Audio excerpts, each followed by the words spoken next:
Dans la nuit du 16 au 17 août 2025, un drame inimaginable a secoué le Bénin. Sur la route inter-État numéro 2, au cœur de la commune de Glazoué, un bus transportant 54 passagers a basculé dans les eaux tumultueuses du fleuve Ouémé. À ce jour, 23 corps ont été retrouvés, 19 personnes sont toujours portées disparues, et les secours s'acharnent à fouiller les profondeurs du fleuve. Que s'est-il passé cette nuit-là? Comment une telle tragédie a-t-elle pu se produire? Et quelles leçons pouvons-nous tirer de ce drame? Restez avec nous pour comprendre l'ampleur de cet accident et rendre hommage aux victimes. Si ce sujet vous touche, n'oubliez pas de liker, de vous abonner et d'activer la cloche pour ne rien manquer. Dans la nuit du samedi 16 au dimanche 17 août 2025, un bus de la compagnie STM, immatriculé CC0085MD, roulait sur la route inter-État numéro 2, un axe majeur reliant Lomé, la capitale du Togo, à Niamey, au Niger. À bord, 54 passagers, majoritairement des Nigériens et des Béninois, mais aussi des ressortissants d'autres nationalités comme le Togo, le Tchad, le Ghana et même l'Allemagne. Ce trajet, long de plusieurs centaines de kilomètres, est une artère vitale pour le commerce et les déplacements dans la sous-région ouest-africaine. Mais peu après minuit, à hauteur du pont de Thieu, dans la commune de Glazoué, à environ 250 km au nord de Cotonou, tout a basculé. Le conducteur, pour des raisons encore sous enquête, a perdu le contrôle du véhicule. Le bus a violemment percuté la rambarde du pont avant de plonger dans les eaux profondes du fleuve Ouémé. Selon les premiers témoignages, l'impact a été si violent que la glissière métallique du pont a été arrachée sur plusieurs mètres. Le bus, lui, a sombré à près de 15 mètres de profondeur, rendant les opérations de secours extrêmement complexes. Immédiatement, le gouvernement béninois a déclenché le plan Orsec, un protocole d'urgence mobilisant les forces de secours, la Marine nationale, la police républicaine et l'Agence béninoise de protection civile. Face à l'ampleur de la tragédie, les autorités béninoises n'ont pas perdu de temps. Dès les premières heures, des plongeurs de la marine et des sapeurs-pompiers ont été déployés pour localiser l'épave. Mais les conditions étaient loin d'être idéales. Le colonel Abdelaziz Biodjibril, directeur de l'Agence béninoise de protection civile, a décrit des défis techniques majeurs, des courants forts dans le fleuve, une visibilité quasi nulle sous l'eau, et un bus immergé à une profondeur de 15 mètres, parfois enfoui dans la boue. Pour extraire l'épave, deux grues puissantes, l'une fournie par la société Porteo et l'autre par l'entreprise Adeoti, ont été mobilisés.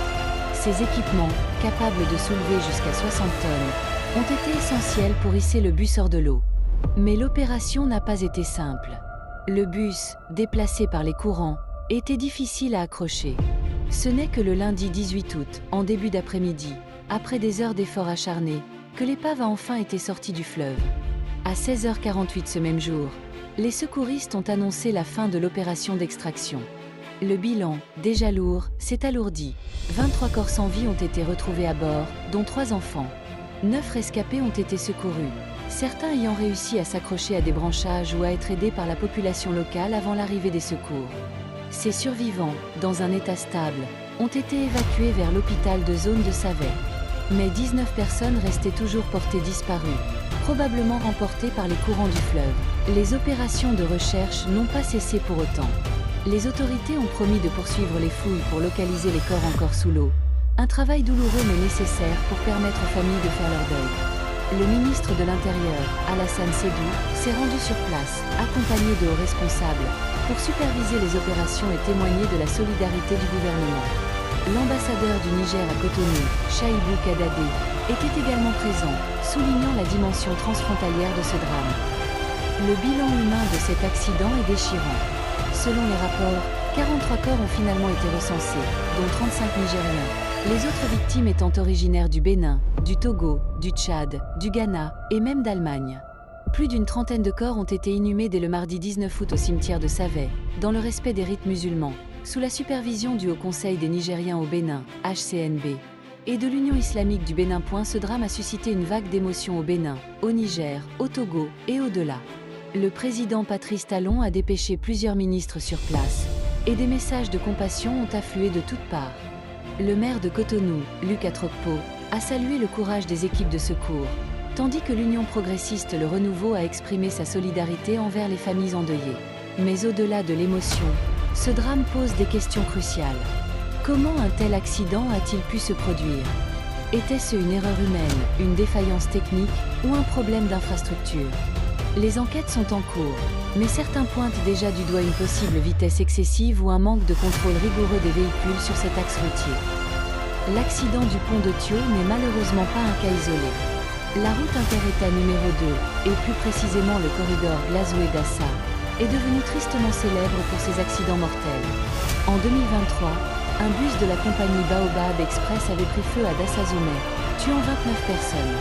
En juin et juillet 2025, d'autres collisions sur cet axe ont fait des dizaines de victimes. Ces tragédies à répétition soulèvent des questions brûlantes. Les routes sont-elles suffisamment sécurisées?